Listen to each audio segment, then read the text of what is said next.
La grande révolution a introduit le nouveau calendrier. Le soir, après les combats du premier jour, on a pu constater qu'en divers lieux et à la même heure, on avait tiré sur les horloges.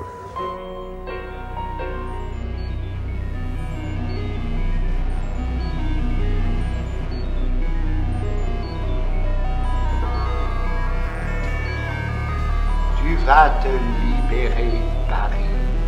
Paris, tremblant comme une étoile, notre espoir survivant, tu vas te libérer de la fatigue et de la boue. Frères, ayons du courage, nous qui ne sommes pas casqués, ni bottés, ni gantés, ni bien élevés. Un rayon s'allume en nos veines, notre lumière nous revient.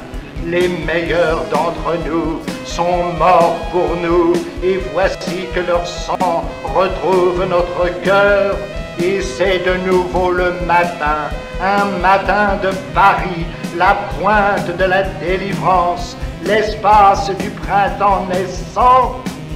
La force idiote a le dessous, ces esclaves, nos ennemis, s'ils ont compris, s'ils sont capables de comprendre, vont se lever.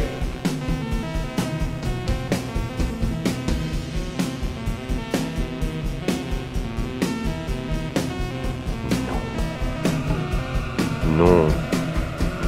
Debout. Dans l'ère successive, brisez mon corps, cette forme pensive, buvez mon sein, la naissance du vent. Le vent se lève, il faut tenter de vivre.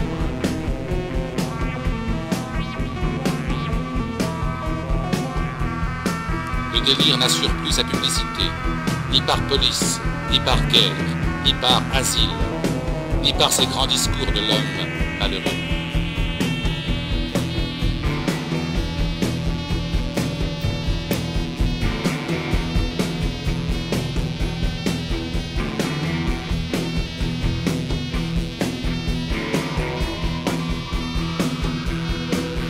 Nous ne sommes pas seuls.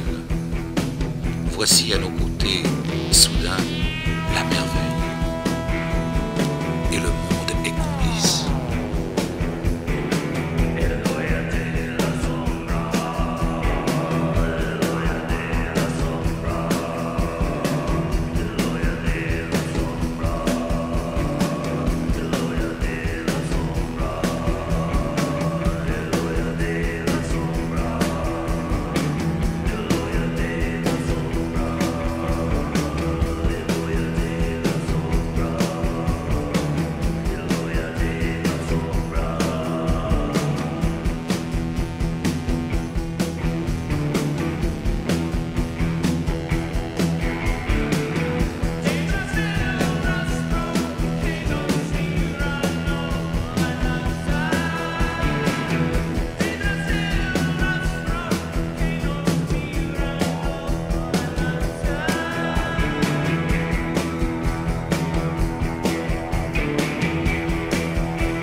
pense au présent et au monde dans lequel je suis en train de finir mon existence.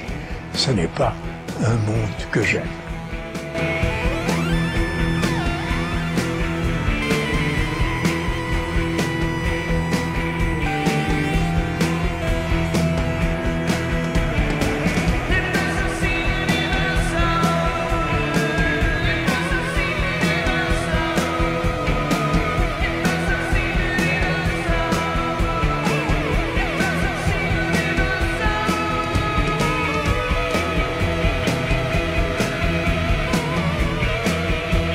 C'est l'expression par son caractère sensible qui compte le plus.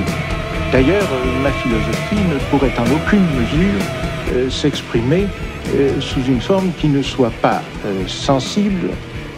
Il n'en resterait absolument rien. L'intensité des sensations est précisément ce qui détruit l'homme. Et je ne crois pas que cela ait d'autre intérêt. Il est essentiel pour les hommes d'arriver à détruire, en somme, cette servilité à laquelle ils sont tenus du fait qu'ils ont édifié leur monde, le monde humain, monde auquel je tiens, d'où je tiens la vie, mais qui tout de même porte avec lui une sorte de charge, quelque chose d'infiniment pesant, qui se retrouve dans toutes nos angoisses et qui doit être levé d'une certaine façon. Il y a très peu de légèreté chez l'homme. Il est lourd. Et alors maintenant, il est extraordinaire de lourdeur. Depuis l'auto, l'alcool, l'ambition, la politique le rendent lourd, encore plus lourd. C'est ce fait qu'il est extrêmement lourd. Nous verrons peut-être un jour une révolte de l'esprit contre le poids.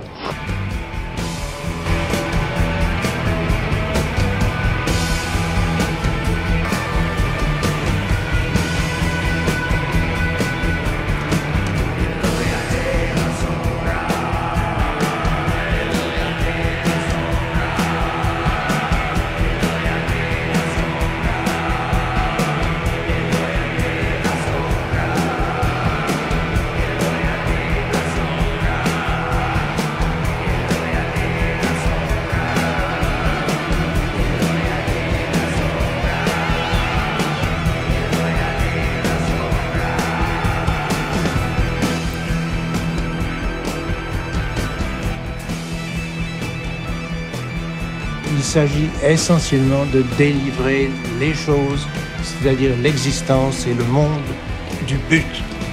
Le monde n'a pas de but et par conséquent, qu'est-ce qu'il nous reste possible?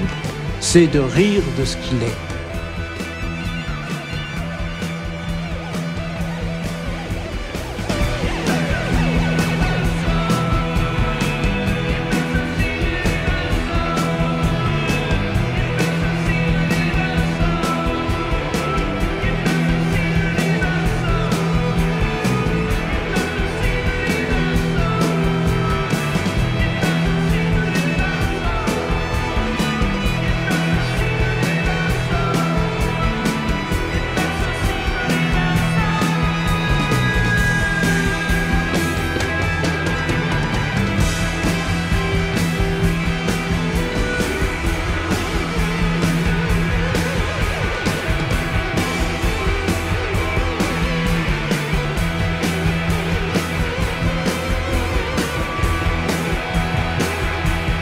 Ce n'est pas l'homme, mais le monde qui est devenu un anormal, de malhonnêteté voulue et d'insignes tartufes, de mépris crasseux et de tout ce qui montre race, de revendication d'un ordre tout entier basé sur l'accomplissement d'une primitive injustice, de crimes organisés, enfin.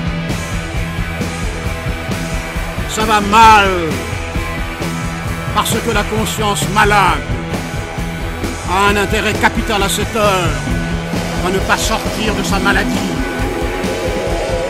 C'est ainsi qu'une société tarée a inventé la psychiatrie pour se défendre des investigations de certaines lucidités supérieures.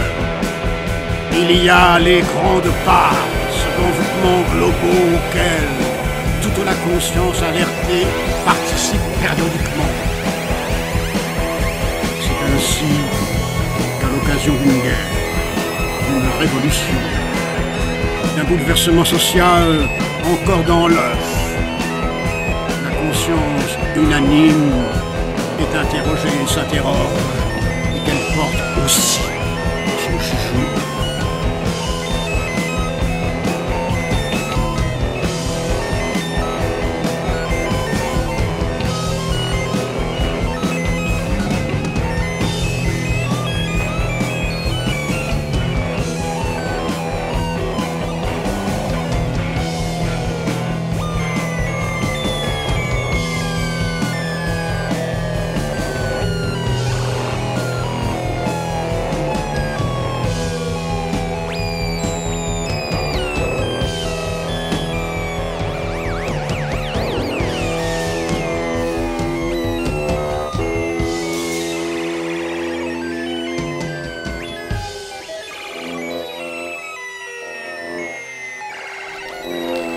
Que voulez-vous? La porte était gardée.